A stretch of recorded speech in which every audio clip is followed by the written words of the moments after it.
बृहद्दशु मुनि कहते हैं, राजन, दमयंती ने अपनी श्रद्धा के अनुसार देवताओं को नमस्कार करके नल से हंसकर कहा, महाराज, आप ही मेरा पाणी ग्रहण कीजिए और बताइए मैं आपकी क्या सेवा करूं। नरेश्वर, मैं तथा मेरा जो कुछ दूसरा धन है वह सब आपका है। आप पूर्ण विश्वस्त होकर मेरे साथ विवाह कीजिए। भूपाल, हंसों की जो बात मैंने सुनी वह मुझे दग्ध करती रहती है। वीर, आप ही को पाने के लिए मैंने यहां समस्त राजाओं का सम्मेलन कराया है। मानद, आपके चरणों में भक्ति रखने वाली मुझ दासी को यदि आप स्वीकार नहीं करेंगे तो मैं आपके ही कारण विष, अग्नि, जल अथवा फांसी को निमित्त मानकर अपना प्राण त्याग दूंगी। दमयंती के ऐसा कहने पर राजा नल ने उससे पूछा, लोकपालों के होते हुए तुम एक साधारण मनुष्य को कैसे पति बनाना चाहती हो? जिन लोक सृष्टा महामना ईश्वरों के चरणों की धूल के समान भी मैं नहीं हूं, उन्हीं की ओर तुम्हें मन लगाना चाहिए। निर्दोष अंगों वाली सुंदरी, देवताओं के विरुद्ध चेष्टा करने वाला मानव मृत्यु को प्राप्त हो जाता है। अतः तुम मुझे बचाओ और उन श्रेष्ठ देवताओं का ही वर्ण करो तथा देवताओं को ही पाकर निर्मल वस्त्र, दिव्य एवं विचित्र पुष्पहार तथा मुख्य मुख्य आभूषणों का सुख भोगो। जो इस सारी पृथ्वी को संक्षिप्त करके पुनः अपना ग्रास बना लेते हैं, उन देवेश्वर अग्नि को कौन नारी अपना पति न चुनेगी? जिनके दंड के भय से संसार में आए हुए समस्त प्राणी समुदाय धर्म का ही पालन करते हैं, उन यमराज को कौन अपना पति नहीं वरेगी? दैत्यों और दानवों का मर्दन करने वाले धर्मात्मा महामना सर्वदेवेश्वर महेंद्र का कौन नारी पति रूप में वर्ण न करेगी? यदि तुम ठीक समझती हो तो लोकपालों में प्रसिद्ध वरुण को निशंक होकर अपना पति बनाओ। यह एक हितैषी सुहृद का वचन है, इसे सुनो। तदनंतर निषदराज नल के ऐसा कहने पर दमयंती शोकाश्रुओं से भरे हुए नेत्रों द्वारा देखती हुई इस प्रकार बोली, पृथ्वीपते, मैं संपूर्ण देवताओं को नमस्कार करके आप ही को अपना पति चुनती हूं। यह मैंने आपसे सच्ची बात कही है। ऐसा कहकर दमयंती दोनों हाथ जोड़े थर थर कांपने लगी। उस अवस्था में राजा नल ने उससे कहा, कल्याणी, मैं इस समय दूत का कार्य करने के लिए आया हूं, अतः भद्रे, इस समय वही करो जो मेरे स्वरूप के अनुरूप हो। मैं देवताओं के सामने प्रतिज्ञा करके विशेषतः परोपकार के लिए प्रयत्न आरंभ करके अब यहां स्वार्थ साधन के लिए कैसे उत्साहित हो सकता हूं? यदि यह धर्म सुरक्षित रहे तो उससे मेरे स्वार्थ की भी सिद्धि हो सकती है। भद्रे, तुम ऐसा प्रयत्न करो जिससे मैं इस प्रकार धर्मयुक्त स्वार्थ की सिद्धि करूं। यह सुनकर पवित्र मुस्कान वाली दमयंती राजा नल से धीरे धीरे अश्रु गदगद वाणी में बोली, नरेश्वर, मैंने उस निर्दोष उपाय को ढूंढ निकाला है राजन, जिससे आपको किसी प्रकार दोष नहीं लगेगा। नरश्रेष्ठ, आप और इंद्र आदि सब देवता एक ही साथ उस रंगमंडप में पधारे जहां मेरा स्वयंवर होने वाला है। नरेश्वर नरव्याघ्र, तदनंतर मैं उन लोकपालों के समीप ही आपका वरण कर लूंगी। ऐसा करने से दोष नहीं लगेगा। युधिष्ठिर, विदर्भ राजकुमारी के ऐसा कहने पर राजा नल पुनः वहीं लौट आए जहां देवताओं से उनकी भेंट हुई थी। महान शक्तिशाली लोकपालों ने इस प्रकार राजा नल को लौटते देखा और उन्हें देखकर उनसे सारा वृत्तांत पूछा। राजन, क्या तुमने पवित्र मुस्कान वाली दमयंती को देखा है? पाप रहित भूपाल, हम सब लोगों को उसने क्या संदेश दिया, बताओ। नल ने कहा, देवताओं, आपकी आज्ञा पाकर मैं दमयंती के महल में गया। उसकी ड्योढ़ी विशाल थी और दंडधारी बूढ़े रक्षक उसे घेर कर पहरा दे रहे थे। आप लोगों के प्रभाव से उसमें प्रवेश करते समय मुझे वहां उस राजकन्या दमयंती के सिवा दूसरे किसी मनुष्य ने नहीं देखा। दमयंती की सखियों को भी मैंने देखा और उन सखियों ने भी मुझे देखा। देवेश्वरों, वे सब मुझे देखकर आश्चर्यचकित हो गईं। श्रेष्ठ देवताओं, जब मैं आप लोगों के प्रभाव का वर्णन करने लगा, उस समय सुमुखी दमयंती ने मुझ में ही अपना मानसिक संकल्प रखकर मेरा ही वर्ण किया। उस बाला ने मुझसे यह भी कहा कि नरव्याघ्र, सब देवता आपके साथ उस स्थान पर पधारें जहां मेरा स्वयंवर होने वाला है। निषदराज, मैं उन देवताओं के समीप ही आपका वर्ण कर लूंगी। महाबाहु, ऐसा होने पर आपको दोष नहीं लगेगा। देवताओं, दमयंती के महल का इतना ही वृत्तांत है जिसे मैंने ठीक ठीक निवेदन कर दिया। देवेश्वरगण, अब इस संपूर्ण विषय में आप सब देवता लोग ही प्रमाण हैं, अर्थात आप ही साक्षी हैं। बृहद्दशु मुनि कहते हैं, राजन, तदनंतर शुभ समय, उत्तम तिथि तथा पुण्यदायक अवसर आने पर राजा भीम ने समस्त भूपालों को स्वयंवर के लिए बुलाया। यह सुनकर सब भूपाल काम पीड़ित हो दमयंती को पाने की इच्छा से तुरंत चल दिए। रंगमंडप सोने के खंभों से सुशोभित था। तोरण से उसकी शोभा और बढ़ गई थी। जैसे बड़े बड़े सिंह पर्वत की गुफा में प्रवेश करते हैं, उसी प्रकार उन नरेशों ने रंगमंडप में प्रवेश किया। वहां सब भूपाल भिन्न भिन्न आसनों पर बैठ गए। सबने सुगंधित फूलों की माला धारण कर रखी थी और सबके कानों में विशुद्ध मणिमय कुंडल झिलमिला रहे थे। व्याघ्रों से भरी हुई पर्वत की गुफा तथा नागों से सुशोभित भोगवती पुरी की भांति वह पुण्यमयी राजसभा नरश्रेष्ठ भूपालों से भरी दिखाई देती थी। वहां भूमिपालों की 5 उंगलियों से युक्त परिघ जैसी मोटी भुजाएं, आकार प्रकार और रंग में अत्यंत सुंदर तथा 5 मस्तक वाले सर्प के समान दिखाई देती थी। जैसे आकाश में तारे प्रकाशित होते हैं, उसी प्रकार सुंदर केशांत भाग से विभूषित एवं रुचिर नासिका, नेत्र और भौहों से युक्त राजाओं के मनोहर मुख सुशोभित हो रहे थे।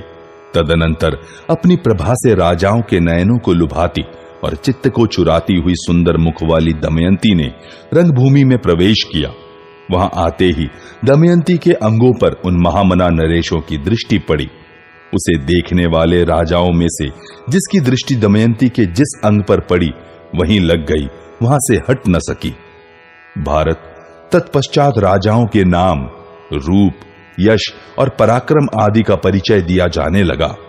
भीम कुमारी दमयंती ने आगे बढ़कर देखा, यहां तो एक जगह 5 पुरुष एक ही आकृति के बैठे हुए हैं।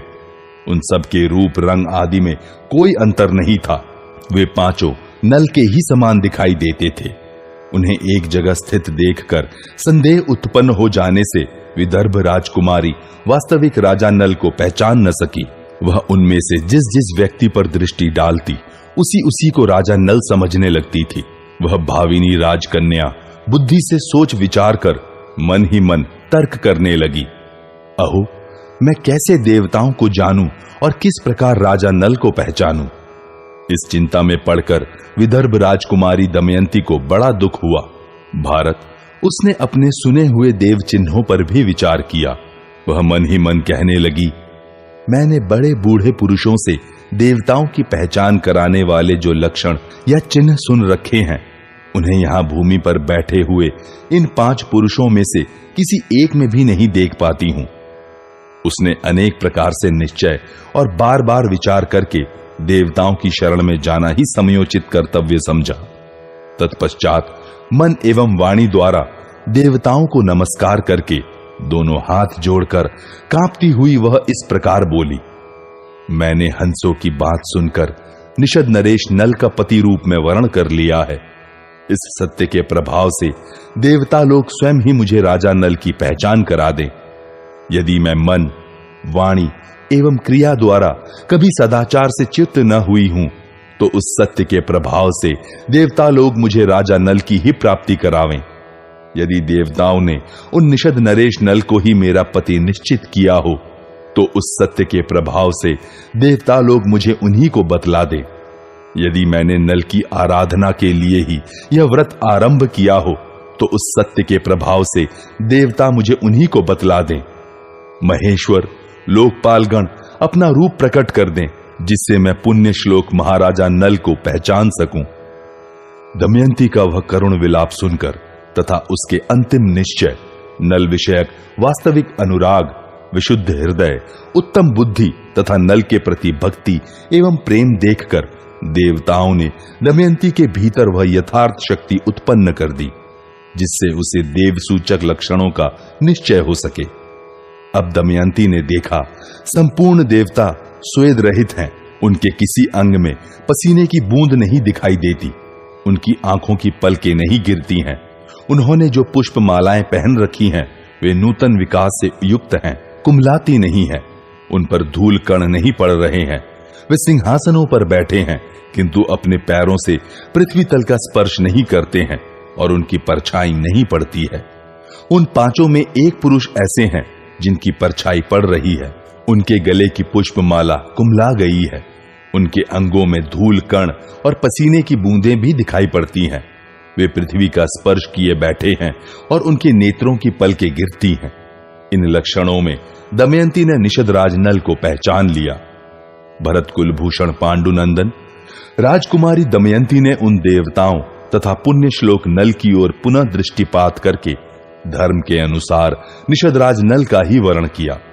विशाल नेत्रों वाली दमयंती ने लजाते लजाते नल के वस्त्र का छोर पकड़ लिया और उनके गले में परम सुंदर फूलों का हार डाल दिया। इस प्रकार वरवर्णिनी दमयंती ने राजा नल का पति रूप में वर्ण कर लिया। फिर तो दूसरे राजाओं के मुख से सहसा हाहाकार का शब्द निकल पड़ा।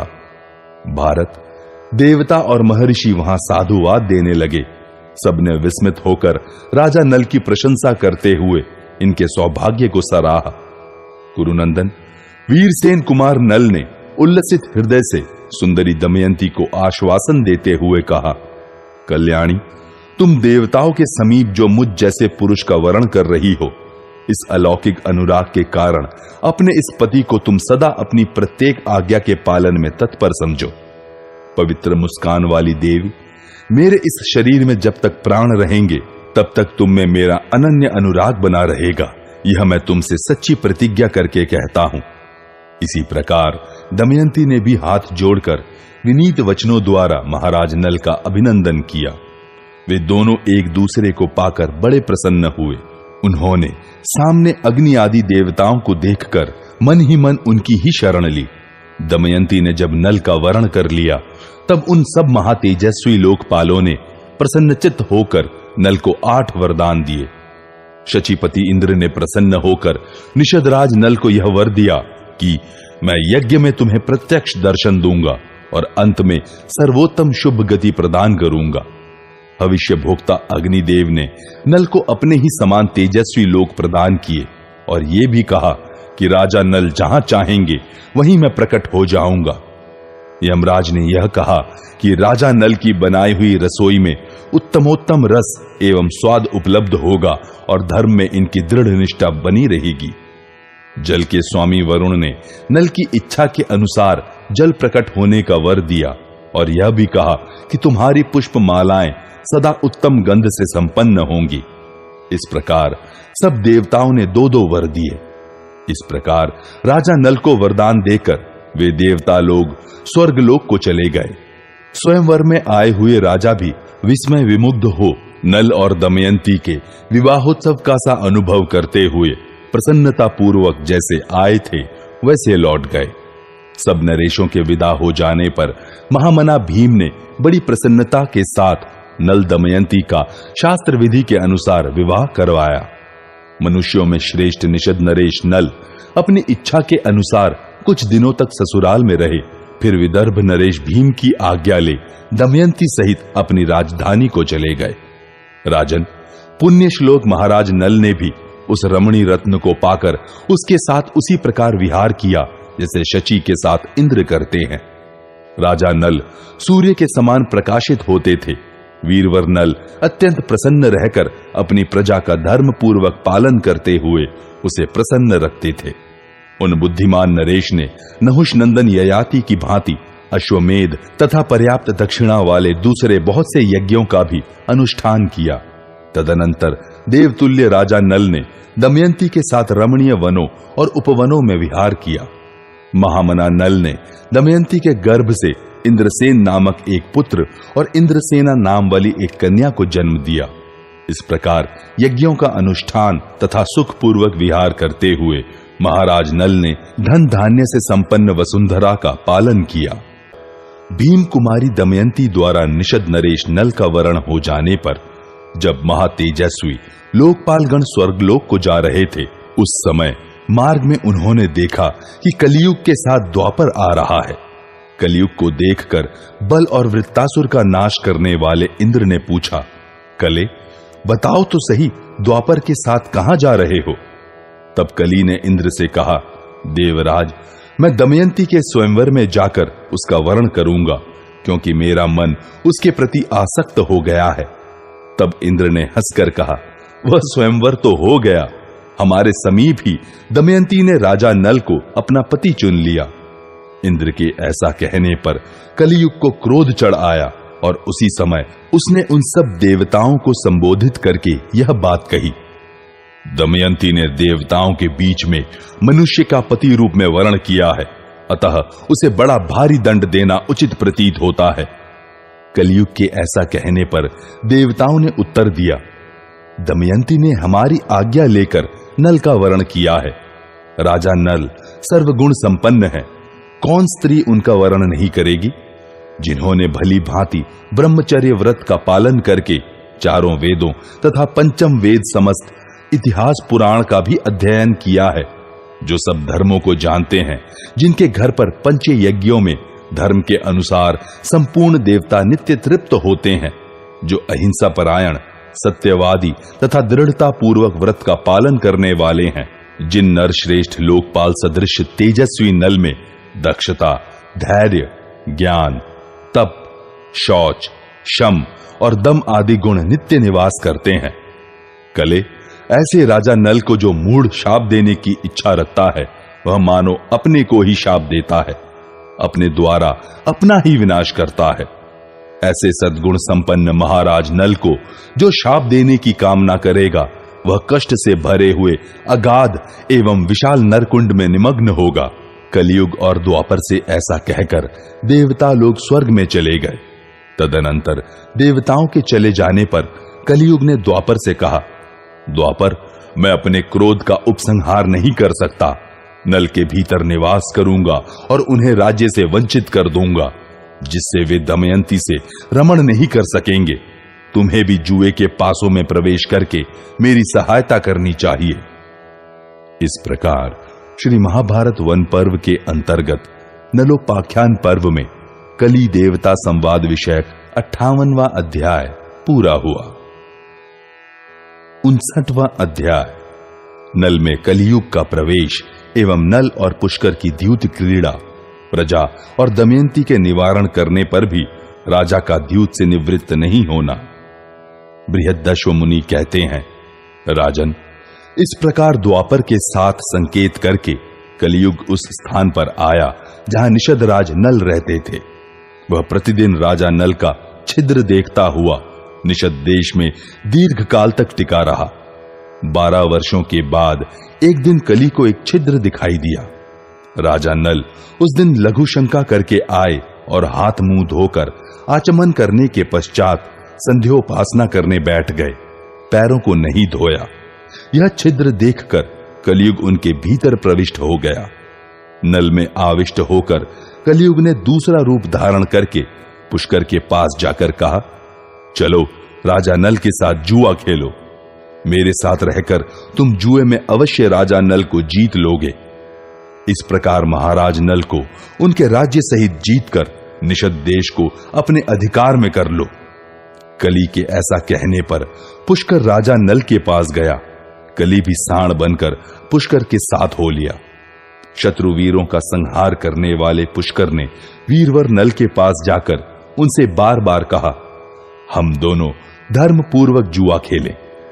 पुष्कर राजा नल का भाई लगता था। महामना राजा नल द्यूत के लिए पुष्कर के आह्वान को न सह सके। विदर्भ राजकुमारी दमयंती के देखते देखते उसी क्षण जुआ खेलने का उपयुक्त अवसर समझ लिया। तब कलयुग से आविष्ट होकर राजा नल हिरण्य, सुवर्ण, रथ आदि वाहन और बहुमूल्य वस्त्र दांव पर लगाते तथा हार जाते थे। सुहृदों में कोई भी ऐसा नहीं था जो द्यूत क्रीड़ा के मद से उन्मत्त शत्रुदमन नल को उस समय जुआ खेलने से रोक सके।